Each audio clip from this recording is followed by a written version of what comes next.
Yes, my people, welcome back to the channel, welcome back to AFTV. Thank you for joining us for another AFTV Live. And with the first home game of the season approaching, we're going to go through today's top topics. Before we start, do check out the All or Nothing review on the channel with the hosts of presenters, me, Robbie, Turkish and James, going through what we saw. We will get into a little bit here, but not too much. But I'm joined by Robbie. Rob, we good? I'm good, man. Yeah, I'm you're good. excited? We're leaning on. We're going to eat the mic or something. I'm just... You look like going to eat the mic. Is that what it started? To be fair, I haven't had lunch yet, to be fair, so it is... You're hungry, yeah? Hungry, yeah? I'm going to eat the mic. Let's just start with, obviously, Leicester, first game of at the Emirates this Saturday. Tielemans going to be on the pitch. You know, we're linked to him. Everyone's going to be keeping an eye on him. Thoughts? How are you looking forward to the game Saturday? Do you think Arsenal are going to really kick on and get a win this Saturday? Do you know, I'm absolutely buzzing for the game. Me and James was down at the ground earlier. We was doing a preview outside there, and we're buzzing. And funny enough, like, the people down there are buzzing. All the people that you see down by the ground that are going on the trips around the stadium and stuff like that, they're all like, can't wait, can't wait, can't wait. It's a massive game for Arsenal. It's the first home game of the season. Let's not forget. You can't get a ticket for love nor money, despite there being a train strike. Yes, it's going to be an absolute full house, and you know, everybody's looking forward to seeing some players some new players for the first time in a long time. Right, we are going to turn up at the stadium, and there are going to be a lot of new players on display. There'll be Gabriel Jesus making his home debut. I know he played in the Emirates Cup, of course, but this is his home Premier League debut. And if he can repeat what he did there and score a hat-trick, that'd be unbelievable. But he's making his home debut. Of course, Zinchenko will probably make his home debut as well. And Saliba will be making his home debut. And after his man of the match performance last week, everybody's going to be wanting to see William Saliba. And the other intriguing thing about that game is that Tielemans will be playing. Yes. Tielemans will be playing probably for Leicester City. Yep. And that's going to be intriguing to see how he gets on. Is he going to try and make a point? I mean, that's the only thing that worries me. Yeah, you think he's on audition. Yeah, to auditioning for it. I mean, so, but yeah, no, I can't wait. I can't wait for the game. I'm really, really buzzing for it. Quite confident, quietly confident or not? Because obviously Palace was the one that most people looked at the first five and thought, this could be the one where Arsenal slip out. I know it's the first game, but now that we've got over that hurdle, Leicester, are you feeling quietly confident to say, do you know what, these next five we should really be able to just sweep past? Well, I wouldn't... The sweep pass thing is dangerous because Leicester City are a very good side with very good players. I know they've had a very indifferent transfer window where they haven't signed anybody. They're kind of doing what we normally do. You know what I mean? They haven't signed anybody. They haven't really looked great. Last week, you know, they threw away a 2-goal lead at home. But they've still got quality. They've still got Jamie Vardy. They've still got Tielemans, James Maddison, Harvey Barnes, you know what I mean, Ndidi. These are dangerous players. Do you think they're going to be able to hold on to these players by the end of the window? Well, they're going to have them in time for us. So that's a great point. That's a great point. Whether they hold on to them or not, they're all going to be there for us. Damn. Right, so we've got to make sure that, you know, we're on our A game. You know? I mean, it's not just about us. It's about how we look after those players as well, because those are top quality players. And if we, you know, if we're not on it, they'll come and spoil the party. Yeah, do you know what, Rob? You spoke about them having top quality players, and obviously we had Brendan Rodgers. He did a pre-match press conference, and it'd be good to just get into what he said, his words on Arsenal. We've got some of his words here. All right, yeah, let's see what Brendan Rodgers had to say.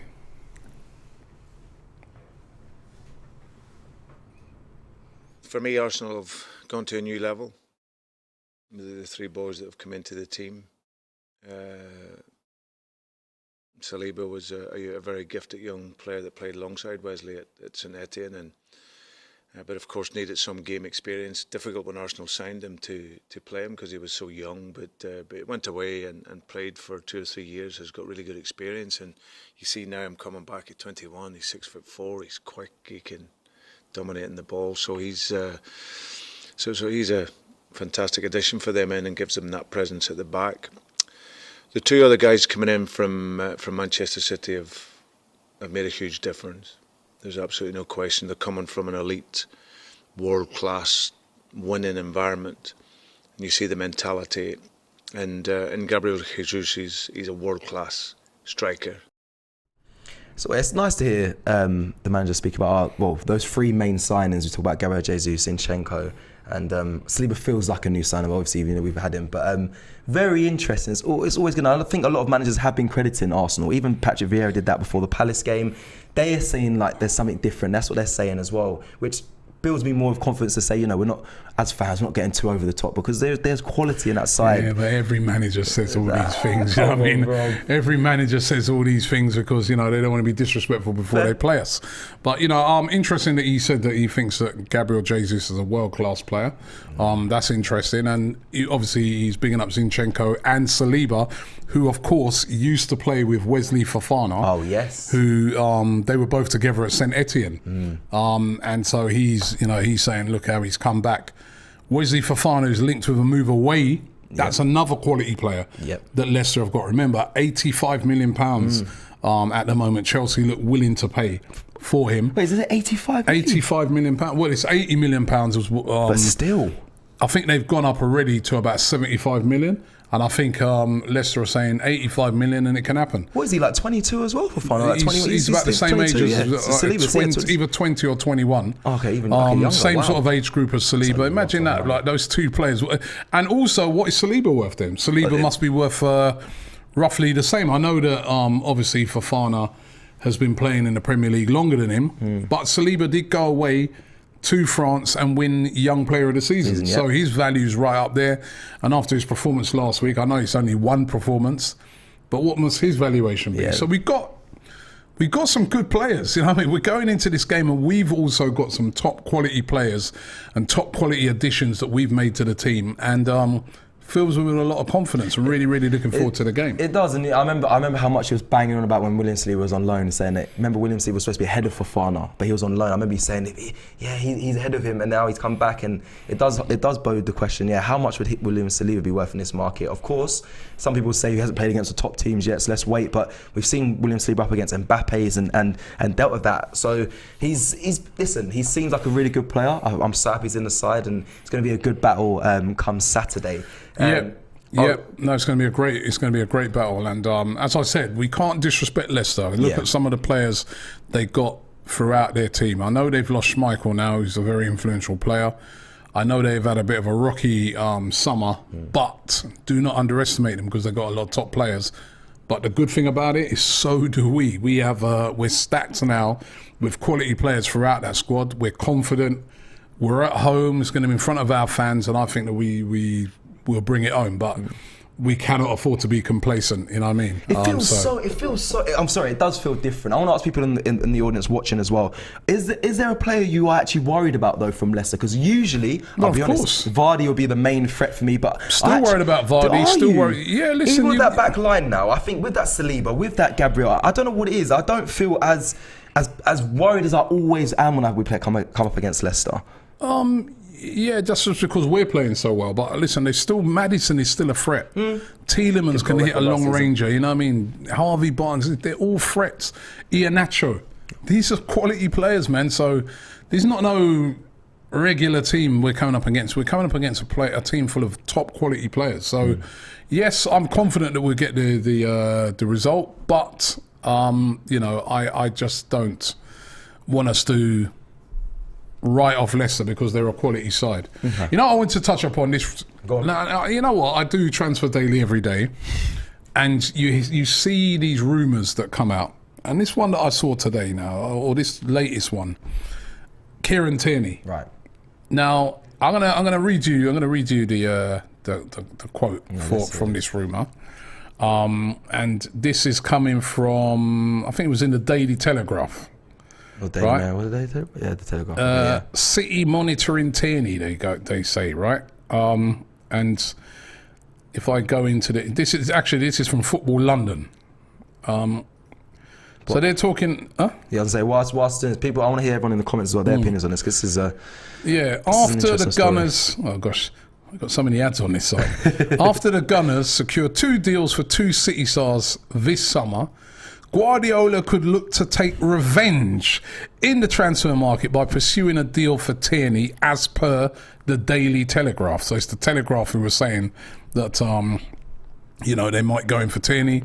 And then they go on to say the Premier League champions could look to make a move for Tierney, with the 25-year-old having more English top flight experience than their targets. Now, I'm sorry, Kieran Tierney is not going to Man City. I saw that rumour, and I've seen quite a few people, trying to sort of push it and that. He's not going to Man City. I don't want fans to worry about that. As a matter of fact, the player that's going there is Sergio Gomez. He's the left back from Anderlecht. He's on the verge of going there. I mean, even I saw Fabrizio Romano today reporting it that he's on his way to Manchester City. Where have they pulled that Tierney? I don't know where they pulled that from. And the way they worded it, Pep's looking for revenge. Pep Guardiola looking for revenge to sign Tierney. The one thing I would say, right, is I wonder if Pep Guardiola's thinking to himself, should I have sold Zinchenko to? I don't think he would. I don't think he would have. I don't think he would be thinking that. I really don't. I think he's just. I think he's not. I won't say he's above that, but I really think he knows the quality of his players. He knows what his focus is on. Yeah, but I don't know, man. Because to me, you know why I think he might be thinking that, right? He would never admit it. Yeah, never. But initially, they were getting Cucurella, right? And I think Cucurella, Premier League experience, had a great season last year. When you saw him play for Chelsea last week, he looks like he definitely suit that system that they play at City. But they didn't get Cucurella. They got, outbid. Man City got outbid for it, right? And Cucurella for £62 million went to Chelsea. Now they're going for this Sergio Gomez. Now, first of all, when I saw these links initially, they were talking about City possibly buying him and loaning him back to Anderlecht. Right. Now he's going to have to come in and sort of that. I know they've got other cover in that area, but I don't know, man. I'm thinking, is he slightly thinking maybe I shouldn't have let Zinchenko go, But listen, certainly I'm glad we've got Tierney, we've got Zinchenko. I feel that it's two left backs that bring something a bit different. They're kind of different in style. Tierney likes to get out wide, get to that touch line and whip a ball in. Zinchenko is more inverted, more comes inside. I think we've got great options with those two, and I love the fact when I saw last week Friday Zinchenko coming off. Obviously, he absolutely shattered. He's not really had a full pre-season, and then we brought Tierney on. I'm like, that's what I want to see with the Arsenal football team. Competition for places, not this level comes off and this level that comes on. That's what we want. All right, let's do this, because yesterday we did this for Turkish. We put a poll in the chat as well, and people kind of sided with Turkish in the end. If you're the manager, North London derby tomorrow, who's starting left back, Tierney or Zinchenko? So say that again. It's a game on Saturday. The North London derby. North London derby. Yeah. So, because people, I say, Tierney's the mentality there and whatnot. You're the manager. It's your decision. We did a poll in the chat yesterday. Who are you starting that left back position? Zinchenko or Tierney? Ooh.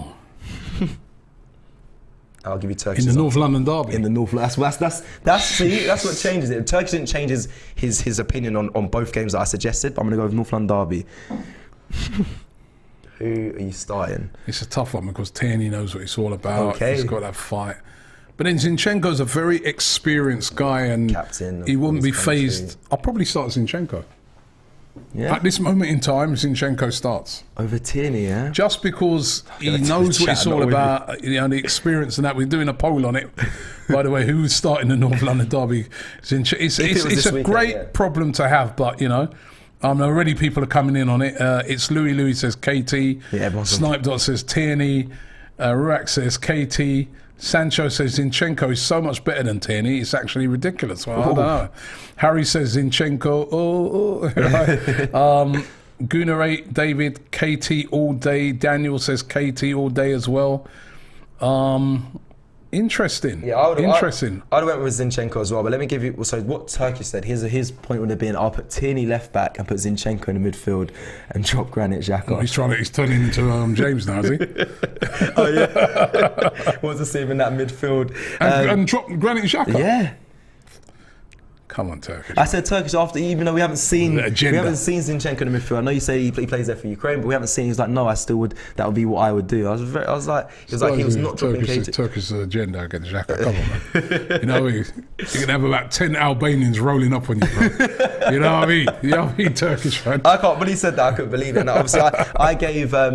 So I said Man City, who would you start? I said North London Derby, who would you start? And he said the same thing. I put Kieran. Listen, the thing is about it, right? Is that whoever you start, you're happy. Yeah, it's good quality. And that's what I'm enjoying about seeing those type of quality players at Arsenal Football Club. That's what we've needed for years, and we haven't had. So either of them starts, we may have a little debate about it, but none of us are going to have a problem because it's not a big drop-off. So if we sign Tielemans, Robbie, sorry, I'm keep going on a tangent. If we sign Tielemans, do you keep Granit Xhaka? Is that competition for competition? If you get Tielemans, and would you keep Granit Xhaka in that 11? Well, I personally feel that, you know, Granit Xhaka's been there a long time. You know, I'd like to possibly, you know, be getting like a Milinkovic-Savic and Tierney. Sorry, and Tielemans, and maybe moving a Xhaka on, but that's not going to happen. Yeah. That'd be a huge amount of money. So to me, it's competition for Xhaka. It's competition for Partey as well. And that's what I want to see. I want to see that, you know, if Partey's out. Look, remember last season when those guys were missing, Partey, guys like that. That was when we dropped off.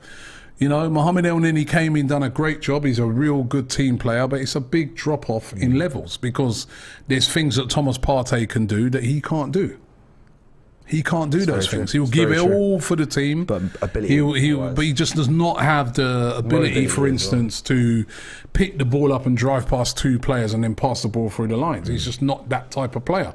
So, you know, I just want to see competition in all places. This week, Saturday, if Tomiyasu's fit, who do you play? Do you play him or do you play Ben White? Competition. Or you could have Ben White or Saliba. Competition. Yeah. You know, that's what I want to see. That's what I want to see throughout the Arsenal team. That's what Man City have. That's what Liverpool have. That's what Chelsea have as well. We don't have that. We don't have that in enough.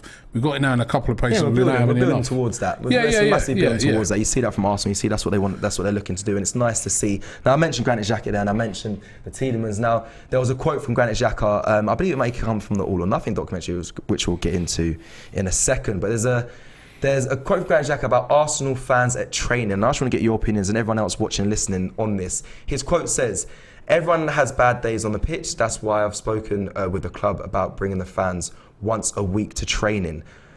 That was his first bit. It goes on to say, "It's not like we waste our time here. We and only care about the 90 minutes. We care more than people think." That's what Granit Xhaka had to say. So, for me, I know you might have some conflicting things with this, but I just bring in the fans once a week to train. That's a bit ludicrous, Granit. Like we know you're there training, you're working hard. Like I don't know what part of the fan base don't think that, but when you're at training, we expect the team to be working hard, and we've seen All or Nothing how meticulous Arteta is. I don't doubt his work rate. I don't doubt their work rate. But what's wrong with what he said? Because that's never been a thing. No team's ever allowed fans into their training. Yeah, in this country, have you seen it? From the top clubs? I think it's wrong. I've always seen this as an issue, as far as I'm concerned. Right? I agree with Granit Xhaka. I think that's a great idea. You know, I think that's a great idea. Why can't sometimes you bring fans in to watch a training session? What's wrong with that? I think that's you could turn around and you could say to all the fans, listen, you're not allowed to bring your phones. You can't film this. You know, leave your phones in the reception.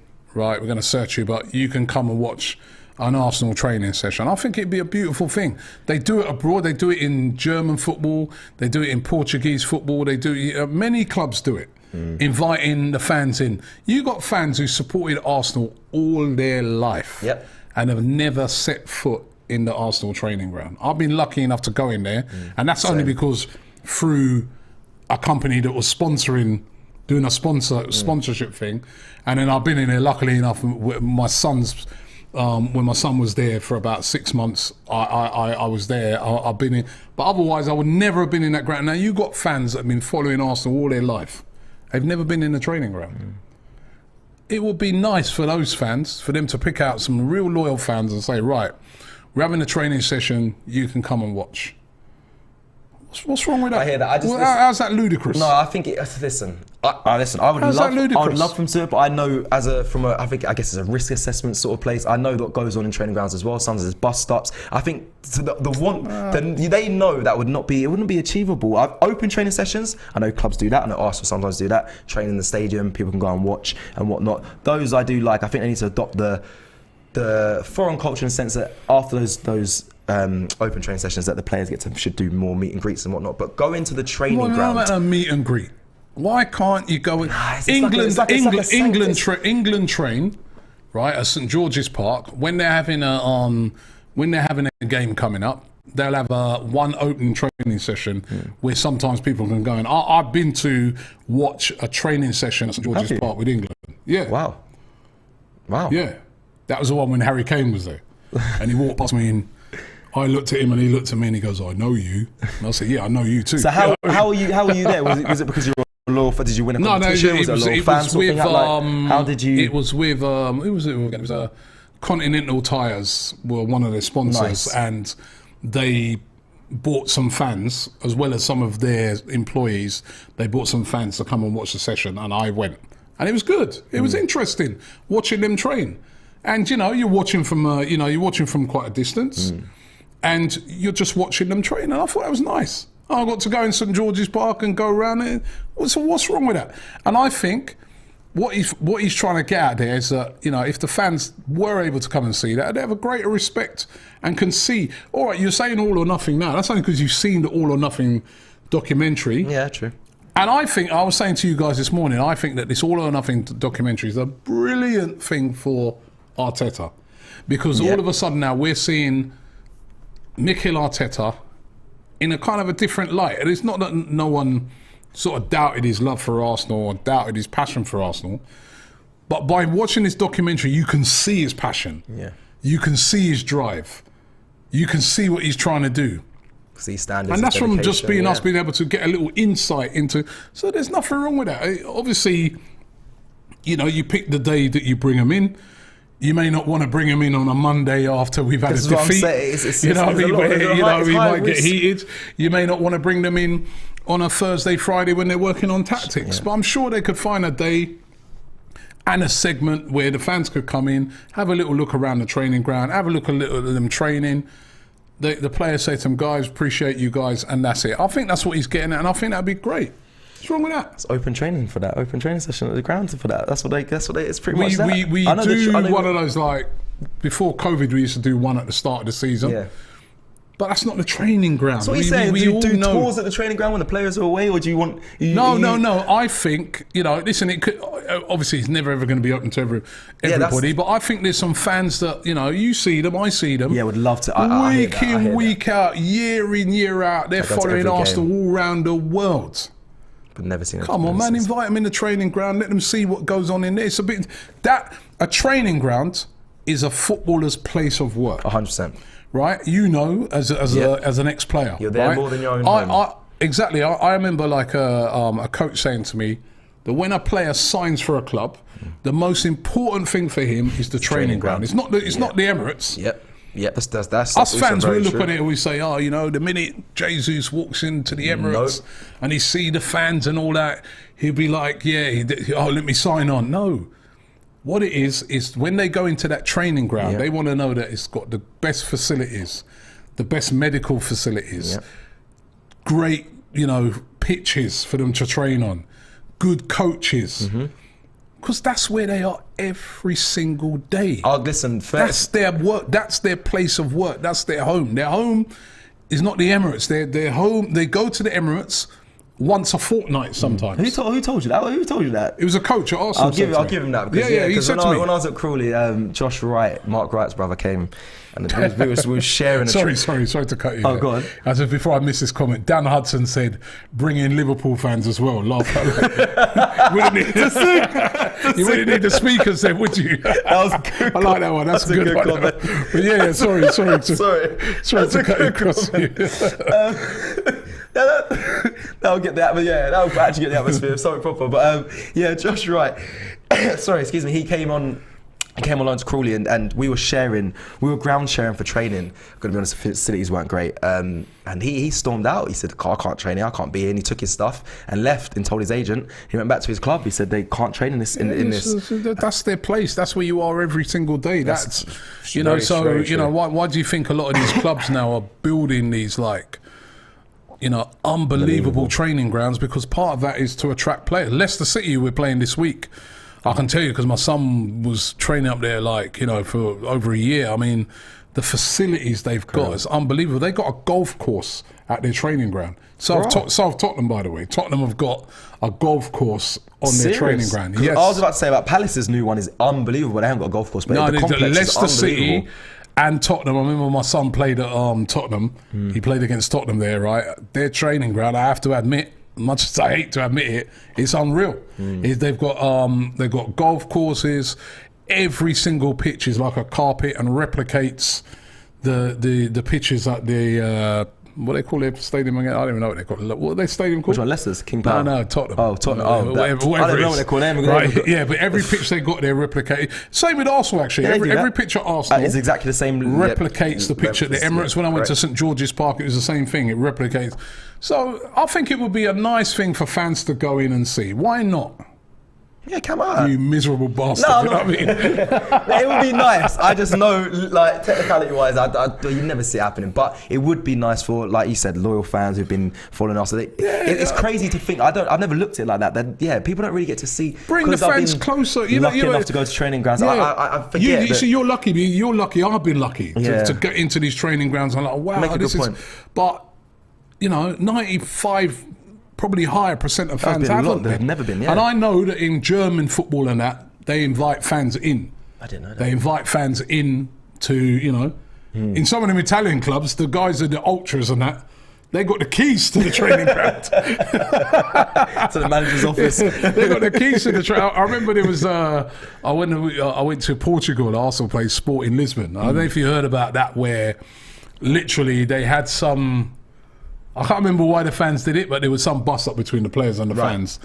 And the fans came to the training ground and run onto the pitch and started attacking the players. So you've got to be careful. You know, but that was an ultras thing. You know, I mean, the ultras turned up. There could be some ultras came in the on UK, the pitch you and never know. started slagging off the players and saying, you know. Yeah. There's also been, what's that video I saw one time of, like, where ultras came? Was it PSG? I think it might have been PSG, For what reason? The ultras came to the training ground. Mad. Right? Or It might have been, it probably was PSG. It might have been Marseille. I think it's Marseille. Their fans are mad. I think it was Marseille. PSG Somebody would tell me in the comments where the ultras came to the training ground after a weekend's loss, turned up, came in, and started having a go at the players. The players had to listen as well. And they go, yo, what? They had to stand and listen? Yeah, Boy. the ultras go, what do you call this? Yeah, I mean, we come here every week. This is rubbish you're doing. Make sure you lot train harder. And they had a go at them. And I remember the manager. Oh man, it slipped my mind. Someone's the got to get this manager. video. He used to be what's the manager? He used to be. Was he at Spurs? But the manager even came down, was trying to calm them down. And they're like, yeah, move, get lost, man. We're talking to these, People say, we're bad over here. What's going on? Yeah, someone in the comments, some people say, you know, people are bad and, you know, fans and that could be bad. It was Marseille, so Yeah, Yoshi one says it was Marseille. It was Napoli or Marseille, says Krypton Money Team. Who was the manager at the time? Yes, it was Marseille, says Sam. Who's the manager? Yeah, who was the manager that come down there? But that is crazy to think. Yeah, no, Matt Jones says it happened in Sporting in Portugal. Yeah, that's the one I'm talking about when they came. There's the manager, Villas Boas. That's it. Villas Boas. Villas Boas. Yeah, he came down and he's like, yo, guys, calm down. I go, yeah, calm down, move. Not exactly in that, you know what I mean? Yeah. But, you know, in the French, the Marseille fans go, what are you talking about? What's this rubbish you lot are serving? I can see Turkish Bite being part of that. Imagine if one back, he's in there waiting at Coney like, yeah? Turkish turning up. Where's Xhaka? Yeah. Tell him to come down here, I want to talk to him. Where the case? Josh, I know you're in there. I know you're in there. Oh my God. That's brilliant. Oh my God. That is brilliant. You know what, let me do a couple of super chats. Right. Paul Balogun says, give us Bernardo Silva Then you can have him. I think he's talking about the Tierney thing, the links, or should I say the terrible links that they are linking him with a move to City. JD Boggs says media calling Mari from Arsenal a flop and outcast. I saw a publication. The agenda. But yeah, that I agree. I think Pablo Mari gets disrespected. I'm going to be honest. But these common words they use is outcast. I don't know if he has been outcast, but I don't want to call him a flop because I actually think he's quite a good player. Obviously, he hasn't make it the heights at Arsenal. He has flopped though, hasn't he? He just hasn't been. I don't think he's flop. I think he gets too much disrespect. I like Pablo Mari. I really do. I think he's got quality there. I just think he's hadn't really been given his chance enough. But if you're bought into a team and you don't make it, you flopped, isn't it?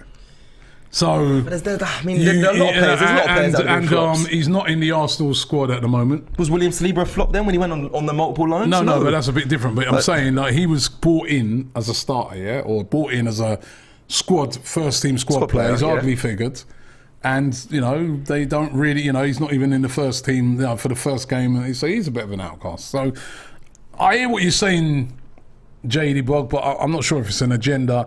It's kind of the terms they use, unfortunately. That's how they are. And the publication that he's talking about is one that's not very massively respected, that one that calls him a flop. Benny says US sports have open practice mainly in pre-season. Yeah, Benny. I think there's a. I like what you're saying. I can't like. I think I was living in my privilege of going to training grounds. Arsenal do that. They do. I forgot the name of the thing. They call it an open day. I forgot the name they used to call it, but Arsenal do it. Yeah. Where they train on the pitch and that, and it's like, but that's at the Emirates. That Arsenal don't train at the Emirates. Yeah. They train at London Coney. Yeah. So invite a few fans. You ain't gonna invite thousands of fans in. You just get a select group of fans that have been. Maybe some fans that have been really loyal to the football club over the years, and you say, guys, we're inviting you to an open training session.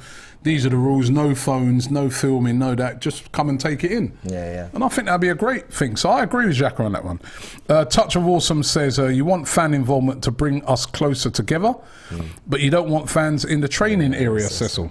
Yeah, I saw you at me there. Yeah, no, listen, I just think it'll be quite difficult for the club to. I think just the risk assessment wise. This is one of the things though that I just think sometimes. And by the way, as a balance, Jim Fox says, "Silly idea, Robbie." Right? JB FX says, "Robbie, you're having a bad day. All of your comments were weird today. The Buyer Show is another show. What's up, man? Listen, these are my opinions, bro." And just to show you this, JB, Timur Yessen says, here in Germany, Bayern Munich do open training sessions all the time. And that's Bayern Munich. Is that the training ground? Okay, I know. I've spoken to German fans. That's something that's done regularly.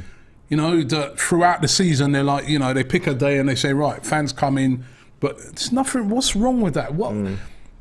Don't you guys feel that by watching at the moment an All or Nothing documentary, we're enjoying it because it's giving us a bit of an insight into what goes on? Yeah. All right, I know a lot of it is washed over and a lot of it has been spun, but there was a lot to a certain narrative. But at least you get an insight. Yeah. You get so, for instance, just to give you an example, and this is where it does bring fans together. We've been able to see Arteta losing it after a bad loss in the change rooms, right? And what that does for me when I see that is that I look on it and I think it's hurt Mikel Arteta as much as it's hurt me, and hurt the other fans. When I see Aaron Ramsdale upset, nobody can talk to him in that because he conceded a goal in a game that we won. That shows me on a human level that Aaron Ramsdale loves this club. Aaron Ramsdale does not like conceding goals. Aaron Ramsdale is a winner. So, but whereas if I hadn't have seen that, when you're doing player ratings, all you see then is you just say, "Oh bloody hell, Ramsdale should have got that," and that's it. But when you then see his reaction afterwards, you're like, you know what? He knows. He actually knows he should have got that, and it's hurting him. Yeah. And I like that. I'm like, yo, that's my goalkeeper, man. That's my goalkeeper. You know what I mean? Instead of maybe berating him, I need to get behind him the next game because he had a bad day. That's what it does. It brings. It does. I've said to somebody at Arsenal before about this. and they like sort of said some of the things you said. Well, this, that. No, I don't want to paint that picture. I want to bring the. I'm not trying to paint a bad picture, but that's what they were saying. Oh yeah, but Robbie this, Robbie that, and the security and this. And I said, how come they do it in Germany? No security issues there. Yeah, true. Oh, come on, man. No, I listen. The all or nothing. And you can handpick the people that you bring in. Yeah. That can cause. Actually, no. Yeah, that could work. Listen, I've been loving the All or Nothing documentaries, and I really feel like they've shown us a lot, and it is bringing people close together. We talk about how Arteta talks about the transmitting energy from the fans, how important they are. You feel a part of it, and I think Arteta's been doing that anyway. He's been last season. We saw him saying how much he wants to bring the fans closer, and I know that's been one of my main goals as well from being on this channel. Is hopefully that's bring people closer to the players and the club. So it's definitely right. I just think. Yeah, I mean, it's not gonna happen. It's a nice thought. Nino 1983 says, I like Katie, but we've got another Jack Wilshere here. Sell him and hold in and go and get a new CM and bench Xhaka and Pino. No, listen, I don't want to sell him yet. I think let's let that guy get fit. How's that poll looking? I like Kieran Tierney, man. Let me ask you one. Kieran Tierney won it by what? About 9. Kieran Tierney won it. See again. 54% Tierney. Yeah. So that's 2 days in a row that Tierney's won now. That's very interesting. Let's not write off Kieran Tierney because of what in Zinchenko. But the levels are close. Just quickly, one player that, because I asked this yesterday as well, one player that needs to stay fit for the whole season for you, Robbie. Give me one name that you said he needs to be fit every game. Who is it? Jesus at the moment. Over Partey, yeah? Partey needs to be fit. Jesus. Yeah, Partey needs to be fit at this moment in time. Can we don't that midfield? But I think Jesus needs to be fit as well because I still would like to see us get another either forward striker or forward player. I still think, even though we can create goals worry from the wide, you think Jesus is that one name? Oh, I'm pushing you. I'm a little bit worried about the striker department. We've got Jesus, we've got Eddie Nketiah, and I'm happy with Eddie. And I've been saying for a while, since the end of the season, he deserves his chance. Yep. But I'm just worried that they're very similar types of striker. Mm-hmm. What if anything happens to Gabriel Jesus? Then what? You know what I mean? I would like to see us bring in another striker or another wide player who can score goals. Or I guess you could put Gabriel Martinelli through the middle, but we didn't really try and do that last year, did we? No, we didn't. Even though he seems he's got a bunch of talent, can score goals. Would love to see another striker. Okay. Do you want to? I know you're going to go to comments in a second, but we're just going to quickly get over the Pablo Mari news. Obviously, it's been confirmed now he's loaned to Monza. Obviously, just been promoted to Serie A, and it's an interesting deal. These new contracts. If we stay up this season, you'll get your money. All these little terms and conditions. Yeah. What's these contracts? They're getting ridiculous. I think they're getting so outlandish these days. Do you know what I think it is, Cesar? I think a lot of these clubs in Europe ain't got no money. Okay. You're seeing it. You only got to look at the spending so far this summer. Apart from Barcelona, who've gone mad. Who's spending money, broke, by the way. Who's supposed to be broke, who shouldn't be spending this money, but I've gone mad. I mean, the teams that have been spending all the money in Europe are the teams in the Premier League. But Nottingham Forest have nearly spent 100 million. Yeah. And they're a newly promoted team. But there you see the difference. Monza, newly promoted team in Italian football, backed by Berlusconi, ex-AC Milan, very rich guy. But they just don't get the money that the Premier League teams get, because of how their league is structured. So they're having to come up with these little deals. I think that deal is... Yeah. That deal is... They're taking him on loan from now till the end of the season. They're paying all these wages. If they stay up, then I think they've got to pay about £4.5 million to Arsenal. If they go down... There's no obligation for them to keep him. So interesting one. I think a lot of these deals are getting structured like that because these, clubs in Italy, clubs in Spain who are not, say, Barcelona and Real Madrid or Atletico. They just don't have the money. Well, his time's pretty much. They ain't got the money. Yeah, his time's pretty much. Not I'm going to say his time's up because it could change, but we've got a lot of the. There's Rob Holden there now, Ben White, Saliba, Gabriel. It's sad for Pablo over it, but hopefully he finds happiness at this club and maybe they stay up. I liked him in the documentary when I was watching it this morning when he moved in January. Oh, yeah.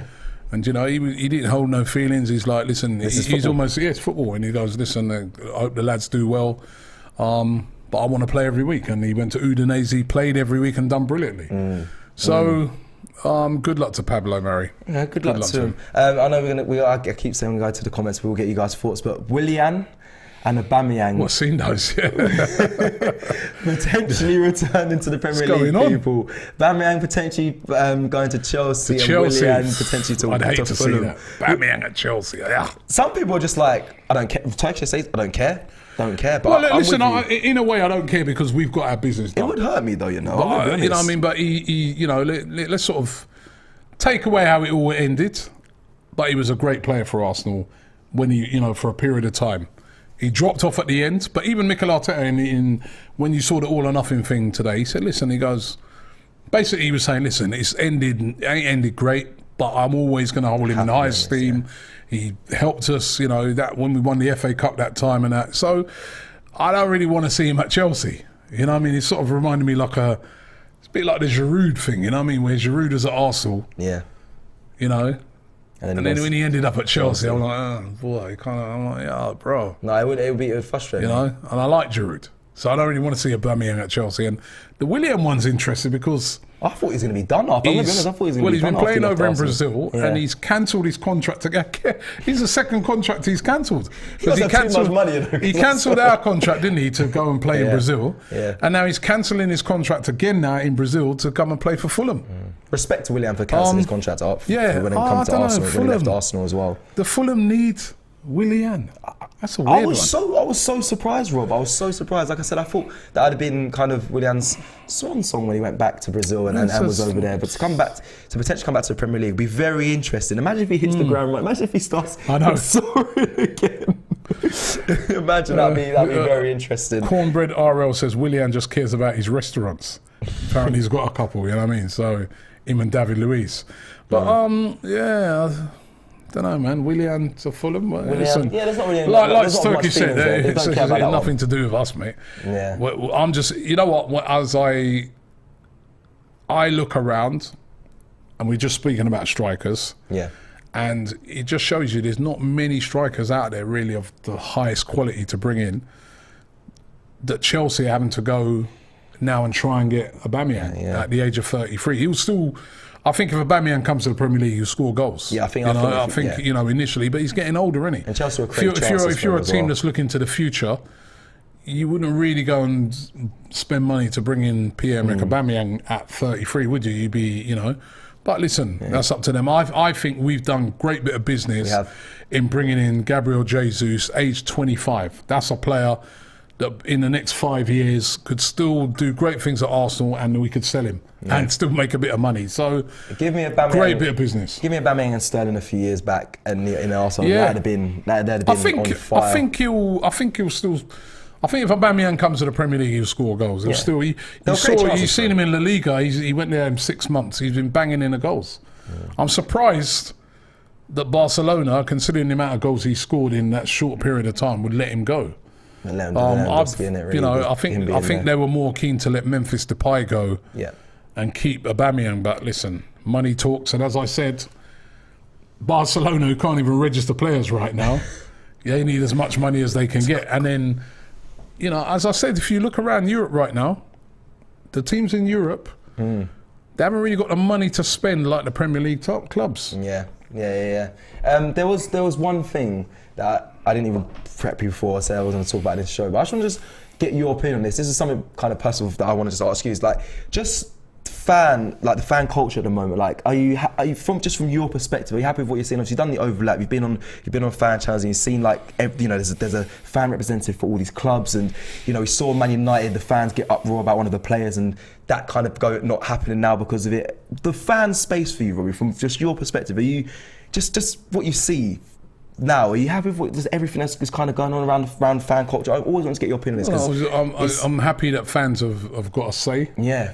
And I'm happy that fans get heard. But ultimately, it's up to so in the case of the Man United thing where, you know, the manager or whoever made that decision to go for, which was a weird one, to try and buy Arnautovic, and the fans are in uproar and they've changed their minds. I kind of look on it two ways. On the one hand, they've listened to the fans. But then on the other hand, if you're a manager, sometimes you've got to make difficult decisions. Right. Like we've seen, just referring back again to the All or Nothing documentary, Mikel Arteta had a very difficult decision to make. I didn't want us to freeze out Aubameyang, and I think at the time, the majority of fans didn't want that to happen either. But it's the manager's decision. And once he's made that, we got to go with what he says. And, we don't know. We're not there. We're not seeing what's going on at a football club day in, day out. True. Right? So sometimes you may not be happy with something, but you're going to have to defer to what the manager's decided. But listen, I'm glad that football clubs are listening to fans. I think there's been a big upturn. What we want, League, all of that stuff. Yeah, what we want is for football clubs to listen to their fans. Yes. Right? And it doesn't always mean that the fans are right. True. Sometimes, the fans are not right. But still listen. And then you can, don't ignore things. Yeah. Should always be open to listen. And then, sometimes very tough decisions have to be made at a football club. At Man United at the moment, most of the fans would probably say keep Ronaldo because, but maybe internally they might be thinking, boy, this guy's so much problems. It would be better off in the long term to get rid of it. Yeah. And so that's where, tough decisions have to be made. But as long as you listen to fans. Do you think it's improved over time of recent times? I think it's improving. Like the Super League, everything happened with that and the fans involved in that. Mikel Arteta, they want to bring things the closer Super League together. one was a classic example of a football clubs totally ignoring fans. They didn't even consult them on the chain. They didn't even consult the players that were going to even have to play in it. They consulted nobody. They just went behind everybody's backs and tried to come up with this Super League deal, and it ended up backfiring because of the backlash of the fans. So listen to fans. You know what I mean? You never know if they'd have consulted with fans. Yeah.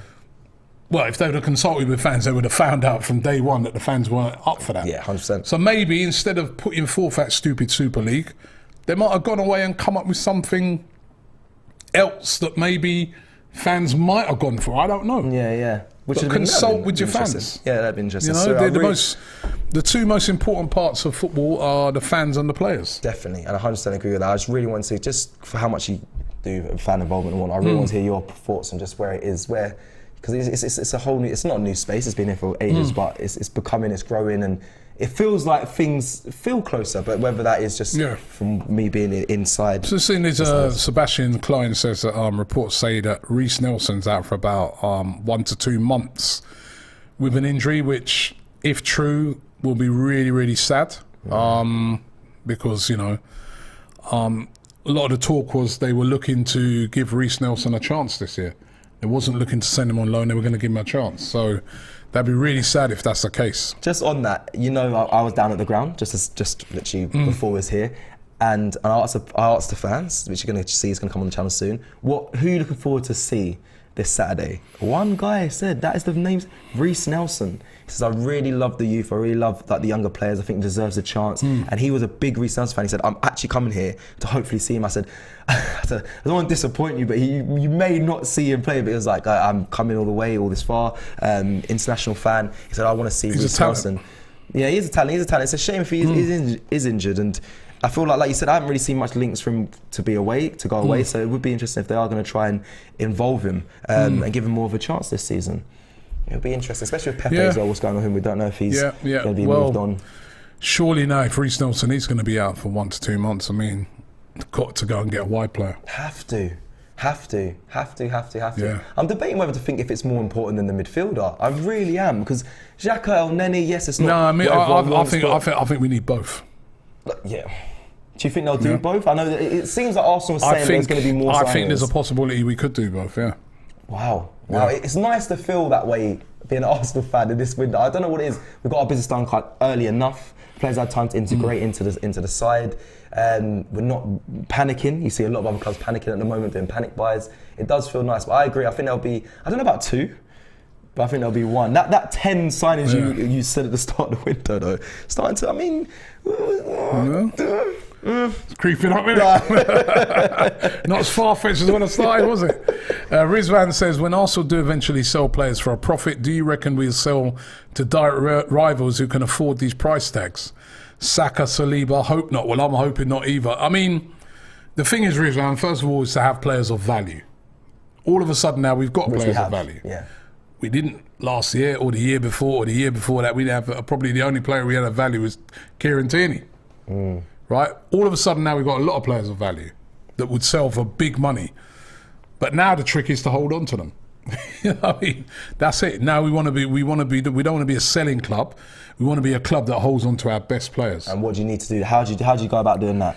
You go about winning to be successful, trophies, and also you have to have some good contracts where they're tied down, and also, you know what I mean, you just got to be successful. Have owners that are ambitious and just not just in it for making profits off of selling players, but are here to win things and build something, because the players clearly are buying into what Mikel Arteta's process and project is, but you need to be successful. You can't only last a certain amount of seasons before players start to clock on and say, no, I need more out of my career. Look at Harry Kane at Tottenham. Personal achievements, great, but he hasn't really succeeded or achieved greatness for his club, for his club. So players are going to look at that and say, I don't want that career. So success is the main thing for that, and that's what needs to happen next. 100%. Yeah. 100%. But at least we've got some players of value. That's true. That's true. How much is... who? Players of value. Saka? Let me just think now, because let's just go into this just quickly. Saka, I'm not going to... Saliba's a bit early. No, Saliba, if Fofana's worth £85 million, how much is Saliba worth? Yeah, but it's been one guy. You got young French player of the year. True. But a club, it's still a risk for a club to just throw a load of money on I think at his age, at minimum, even at this moment, even after just playing one game in the Premier League, after what he did last year, French international, minimum 60 million. Minimum. And if Fofana... After one game in the Premier League. Fofana had one great season at Leicester, and he's like 85 million now, they're saying, you know... Yeah, minimum 60 million. Saliba, minimum. So we've got Saliba in there, Saka, minimum 80 million. Yeah, that I agree with. Martinelli. Because what did they pay for Jadon Sancho? 75. Yeah, and who's a better player? That's a silly question. And he's younger. Yeah, Saka all day. Martinelli. Martinelli as well. Look at you. 60 million. Fair. No, young player. That's fair. He's young, isn't he? What's he? 21. Yeah, he's 21, 22, 60 million. Okay, he's in there. Yeah. Emil Smith, you say Emil Smith Rowe? Emil Smith Rowe. Where are you going here? Go on. Emil Smith Rowe, 50 million. Yeah, okay, good. I'm glad. Remember, you're on that? Villa wanted to buy him last season before the season started. They did. And they were willing to pay 35 million for him. And remember the season, let's not forget, Smith Rowe, don't sleep on it, yeah? He had a great season. He got injured towards the end. Up until then, he was one of our main goal scorers. He was brilliant. 50 million easy. Martin Odegaard in that conversation for... Odegaard, I'd say, would be 45, 50. Yes, this is good. This is good money. 45, 50 million. Ben White, Gabriel. Ben White, we paid a lot for him. We paid a lot. We paid, but at least we get our money back. At least we get a 50, 55 million. Being very level-headed with this. I like this. I like this. Ramsdale. What did we pay for Ramsdale? 25 million, I think it was, around about. 25, 30. Right? What is he now? 35. 35, 40. I thought we paid about 35. Okay, 35, I think, I know goalkeepers their prices don't go up high, but he's worth a lot. Gabriel? Kieran Tierney, 35, 40. Only thing that would bring his price down would be injuries. Zinchenko. Give him a year, he'll be worth 40. He'll be worth a lot. Gabriel Jesus. Right, he still would be 26. Give Gabriel Jesus, if he has a goal scoring year, right? Victor Osimhen. This is looking good, Victor Osimhen at Napoli, they're saying Napoli is saying 90 million. He's not better. He's not better than Gabriel They've Jesus, sent in my Isaac for his opinion. release clause as well. Was stupid money. Yeah, There's no so- way it's worth that. And know. this is good. To be fair, you're right. A lot of players. I mean, Yeah, that's pretty much the whole squad. we got money. We've got players. Thomas Partey. Injury's going to bring him down. I think we might Injuries will bring him down a bit. Probably we get might what be we like pay for him. 45, It'd be like 45. I think we may even lose a bit on Partey. we might, you know. He'd be like, I think he'd be like a 35. It's a telling sign that our midfield is. And he's getting a bit older as well, so he'd probably be at 35. It's a telling sign that our Granit midfield is where Xhaka. it drops. Yeah. Granit Xhaka would be like a 15. Yep. You know, who else? Who else? We've got players. What, but you didn't say about Eddie Nketiah, if he scores a few goals this he season, can push back up he's a to 30, 35. Yeah. If he scores, Yeah, okay. You know, he had a year left on his contract. That's why people were saying things like 10 million. 10 and 15. But now he's on a long-term contract. True. And he's still young. So if you came to buy him now, even if he, all right, let's say he has a very average season, he'd still be worth 25 million. 20, 25, yeah. Fair. Because I'm seeing like Emmanuel Dennis today is, what, 20 million they're saying that he's probably going to go for, and he started off season on fire and then he fell off. Yeah, 20 million. And he's a lot older than Eddie. Yeah, that's wild. Okay, Gabriel, last one, Magalhaes. He's worth it. He's got to be up there. He's got to be up there.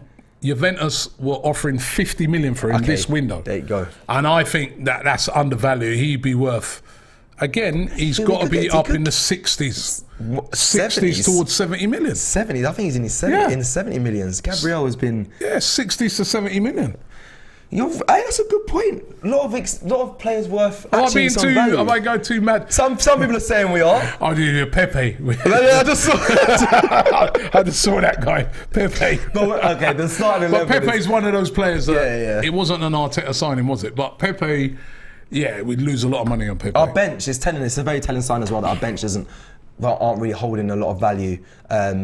A bar maybe Emil Smith Rowe. If you're going to put a Martinelli starting, that is a telling sign. But that's where competition and quality comes. Players that are worth.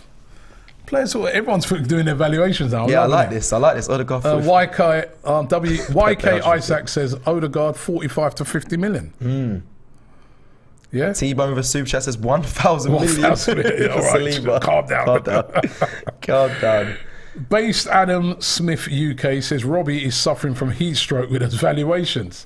But then Jacob James says Robbie is 100% right. Yeah, I agree with you. Yeah, I mean, we've got players that are worth some peanuts, man. How much can Maguire go for? 80 million? 80 million, so what's Gabriel worth? Come on, man. I even forgot that. Yo, listen. Gabriel 160 million. No, relax. Oh, relax. Maguire, 80 double million. the player, but and I'm being sensible with it. I think Gabriel will be in his 60s. Yeah. His 60s, isn't it? I said 7. I think he's in his 70 million. 60s towards 70. Yeah, especially, it depends what happens this season as well, but I think he's proven a lot that he's a very solid centre back. He has a lot of qualities that a lot of teams would like. Tomiyasu, what would he be worth? 30? Oh, that's a bit. We haven't seen it. Sorry. 30s. 30 million? The injury's Tomiyasu? killing him. It would be nice to see a bit more of him. I know injury has How much he signed for? How much did that kid the one that went to Jed Spence? How much did he go for? Was it 20? Yeah, 15, 20. Yeah. And I think it's 80. I think it's 18 million. But he's never played in the Premier League in his life. Tomiyasu's just had a season in the Premier League, a good season up until he got injured. Tomiyasu, for me, I think a £30 million player. I think by the end of this season, he could be, 35, 30. Good. No, this is good. Shref says Premier League gets fame, but the World Cup gives global fame. Whom out of the Arsenal squad has a huge chance to get global fame this year with the World Cup? He says M11, Saliba or Jesus. Oh, it's a good place around. That's tough. That's tough. I think out of all of them, that's tough. Martin Odegaard is obviously going to be Saka for him. Yeah, Saka, of course. Because I think Saka will play a lot of games for England. But out of those three, they're hard to decide between. Odegaard's not going to be at the World Cup. So. Oh, yeah? Yeah, they didn't make it, did they? Well said. Saliba's going to have competition in that position. Jesus. Vinod Kumar says, Robbie's valuations are right, but we will let the contracts run down to the final year and send them for about a third of everything. Very good point as well, Vinod. That's also the challenge now, to make sure that contracts don't run down. Remember with Saliba, he got 2 years left on his contract right now, right? And we need to give him an extension, and we need to give Saka an extension to tie these guys down really long term, because they're worth a lot of money. Yeah. I guess it all goes back, all ties back into success. You've got to get them tied down, but they have to see progress and see success. And hopefully this will be the season. You know, they got that Go on. transfer market. I'm just interested to see what they value Gabriel at. Gabriel Magalhaes is Robbie's referring to. What they always they value. I mean, he's a 34. That's ridiculous. Way more than that. Because he's 24. Gabriel.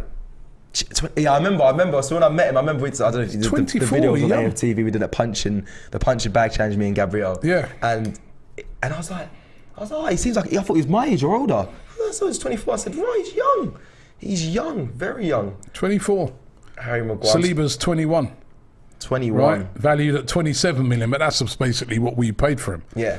Right, but we know he'd be worth way more than that.